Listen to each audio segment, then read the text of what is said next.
Hello everybody. तो आज हम क्लास 9th साइंस का चैप्टर 11 पढ़ने जा रहे हैं, वर्क एंड एनर्जी। तो चलिए शुरू करें।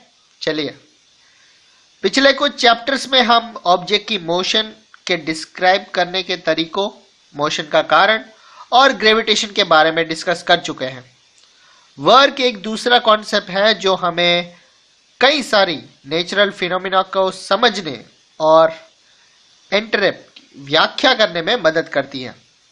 एनर्जी एंड पावर का वर्क क्लोजली रिलेटेड है। इस चैप्टर में हम इन कॉन्सेप्ट के बारे में पढ़ेंगे। ऑल लिविंग बीइंग्स को फूड की जरूरत होती है। जिंदा रहने के लिए लिविंग बीइंग्स को सेवरल बेसिक एक्टिविटीज भी करनी पड़ती है। इन एक्टिविटीज को लाइफ प्रोसेसेस कहते हैं। इन प्रोसेसेस में करने के लिए उन्हें एनर्जी फूड से मिलती है।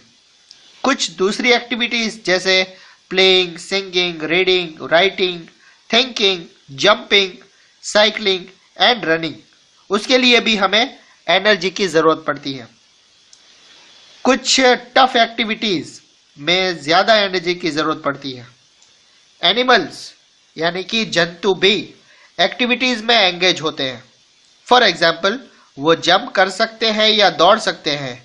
उन्हें लड़ना पड़ता है, अपने दुश्मनों से दूर भागना पड़ता है, फूड ढूंढना या सेफ प्लेस पर रहने के लिए सुरक्षित स्थान बनाना, ये सब उन्हें ढूंढना पड़ता है। इसके अतिरिक्त कुछ एनिमल्स को हम वेट लिफ्ट यानी कि बोझा उठाने, कैरी लॉड्स, गाड़ी खींचने या प्लो फील्ड, खेत जोतने के लिए उपयोग में लेते हैं। इन सभी एक्टिविटीज में एनर्जी की जरूरत होती है। मशीनों के बारे में सोचिए। उन मशीनों की लिस्ट बनाइए जिनका उपयोग आप करते हैं। उन्हें वर्किंग काम करने के लिए किस चीज की जरूरत होती है। कुछ इंजन को पेट्रोल और डीजल की जरूरत होती है। तो बताइए क्यों होती है? लिविंग बीइंग्स और मशीनों को एनर्जी की जरूरत क्यों होती है? 11.1 वर्क यानी कि कार्य। What is work?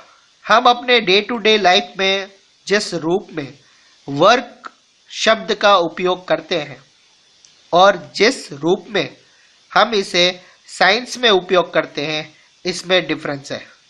इस बात को क्लियर करने के लिए आइए कुछ एग्जाम्पल्स के बारे में विचार करें। 11.1.1 not much work in spite of working hard. बहुत ही इंटरेस्टिंग टॉपिक है स्टूडेंट, मजा आएगा, सुनिए आप। कमली एग्जामिनेशन की तैयारी कर रही है, एग्जामिनेशंस की वो तैयारी कर रही है। वो अपनी स्टडीज में बहुत सा टाइम स्पेंड करती है। वो बुक्स पढ़ती है, डायग्राम्स बनाती है, अपने थॉट्स को ऑर्गेनाइज करती है, क्वेश्चन पेपर्स को कलेक्ट करती है, क्लास अटेंड करती है, अपने फ्रेंड्स के साथ प्रॉब्लम्स डिस्कस करती है और एक्सपेरिमेंट्स करती है। इन एक्टिविटीज पर वो बहुत सी एनर्जी एक्सपेंड यानी कि खपाती है। कॉमन, पर्सनल और परलेंस यानी कि बोलचाल, कॉमन परलेंस बोलचाल में वो हार्ड वर्क कर रही है।